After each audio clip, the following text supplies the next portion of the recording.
처음에 그 주제가 반걸음이라는 얘기를 들었을 때는 원래는 한 걸음씩 걸어야 되잖아요. 한 걸음을 걸을 수 없기 때문에 뭐 반걸음이라고 표현한 것 같은데 우리나라 속담에 왜 뭐 넘어진 김에 쉬어간다는 말이 있잖아요. 그래서 이런 팬데믹 상황에서 우리가 꼭 앞으로 나아가지 않더라도 나아갈 수 없는 상황에서 또 할 수 있는 일들이 있지 않을까? 그럴 때 우리가 보통 자기 자신도 좀 되돌아보고 뭐 우리 주변에 그동안 미처 뭐 살펴보지 못했던 것들도 좀 살펴보고 속도를 뭐 늦추고 싶었던 것은 아니지만 이왕 늦어진 김에 뭐 주변이나 이런 것들 자기 자신을 잘 살펴보자 뭐 이런 뜻이 아니었을까 이렇게 생각했습니다. 네, 저는 두 권의 책을 추천해드리고 싶은데요. 이 우리에게 일어난 이런 정말 엄청난 사건이잖아요. 이게 한 세기에 한번 일어날까 말까 한 사건이고 우리는 이 사건의 중심에 있기 때문에 이 사건의 의미를 아직 정확히 이렇게 알 수는 없거든요. 그렇지만 저는 알려고 노력은 해야 된다고 생각하고 언제나 책이 우리에게 그런 것을 주었잖아요. 그래서 책을 읽는 사람들은 어떤 소문이라던가 어떤 사람들의 뭐 압도적인 여론 이런 것에 흔들리지 않고 더 정확한 지식, 더 정확한 판단 이런 것들을 추구하게 되거든요. 그래서 저는 이럴 때일수록 좀 과학에 근거한 그리고 그동안 잘 쓰여진 논픽션이라던가 이런 책들을 읽을 필요가 있다고 생각하는데요. 첫 번째 책은 율라비스의 면역에 관하여라는 책입니다. 이분은 뭐 과학자라고 할 수는 없지만 스토리텔링이 굉장히 강한 이런 논픽션들을 써오셨고 그래서 자기 자신이 겪은 이 경험과 또 이 그동안 인간이 어떻게 이런 바이러스와 투쟁해 왔는가 그리고 이런 백신이라던가 이런 것들은 인간이 바이러스와 싸우는데 어떤 도움을 주었나 이런 것들을 자기 자신의 개인사와 엮어서 이렇게 써놓은 그런 책이고요.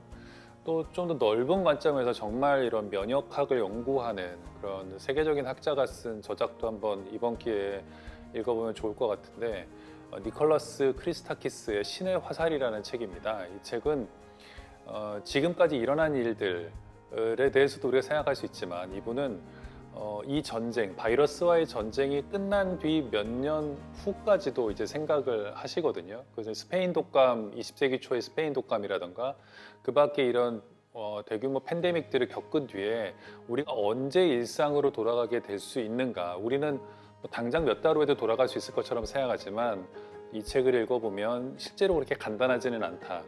그러니까 전쟁이 일어난 뒤에 인간이 전쟁을 극복하는 데에는 실은 몇 년의 시간이 필요했다는 것입니다. 그래서 우리가 이 팬데믹 이후에 나의 삶, 그리고 우리 사회가 어떻게 돌아갈 것인가 이런 것들을 좀 넓은 어떤 관점에서 살펴보고 싶다면 이 신의 화살을 읽어보실 것을 권해드리고 싶습니다.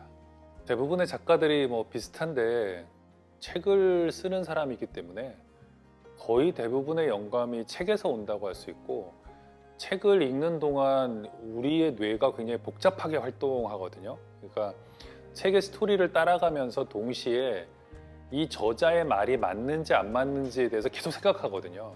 이게 우리가 알게 모르게 이게 맞는 얘기인지 틀리는 얘기인지 소설을 읽을 때도 이게 과연 제대로 가고 있는 건지 이 다음엔 어떤 일이 일어날 건지를 굉장히 복잡하게 생각을 하고 우리의 예상이 맞았을 때 꼭 기뻐하는 것은 아니거든요. 너무 뻔하다고 생각하고 그래서 이게 저자가 써놓은 것과 읽는 독자 사이에 굉장히 복잡한 이 상호작용이 저는 있다고 생각하는데 그래서인지는 잘 모르겠지만 다른 사람이 쓴 잘 쓰여진 책을 읽을 때 가장 영감을 많이 받아요.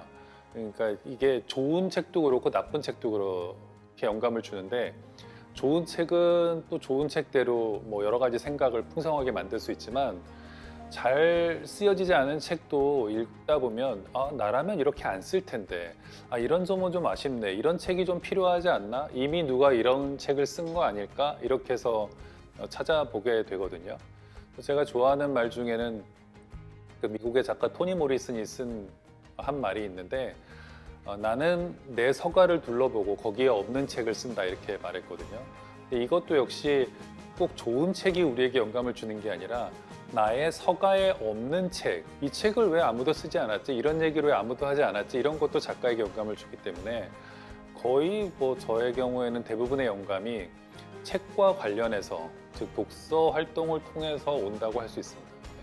이 책이라는 것을 매개로 책을 좋아하는 사람들, 또 책을 쓰는 사람들, 책을 만드는 사람들이 한 장소에 모여서 시끌벅적하게, 우리가 비록 소수지만 나와 같은 사람이 이렇게 실제로 존재하고 있고 그 사람과 대화를 나눌 수 있고 막 북적거리면서 서로 줄을 서기도 하고, 이런 것들을 저는 대면으로 느끼는 게 굉장히 좀 소중하게 생각되더라고요. 예전에는 뭐 그냥 주문하면 책이라는 것은 날라오는 거고 앉아서 내가 읽고 싶은 책을 읽으면 되지라고 생각했는데, 그렇지 않을 수 있겠구나. 우리가 예를 들면 뜻을 같이 하는 사람들끼리 집회에 나가는 이유가, 굳이 뭐 댓글만 달아도 되는데 나가게 되면 서로 힘을 얻잖아요.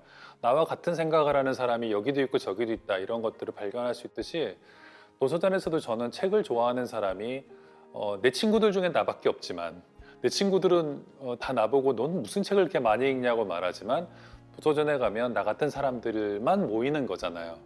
그래서 그런 것들을 서로 느끼면서 서로가 서로에게 약간 힘을 주는 이런 행사가 될 것 같고, 저 역시 책을 쓰면서 몇십 년간 살아왔는데 그런 독자들이 실물로 존재한다는 것 발견하는 그런 기회가 됐으면 합니다.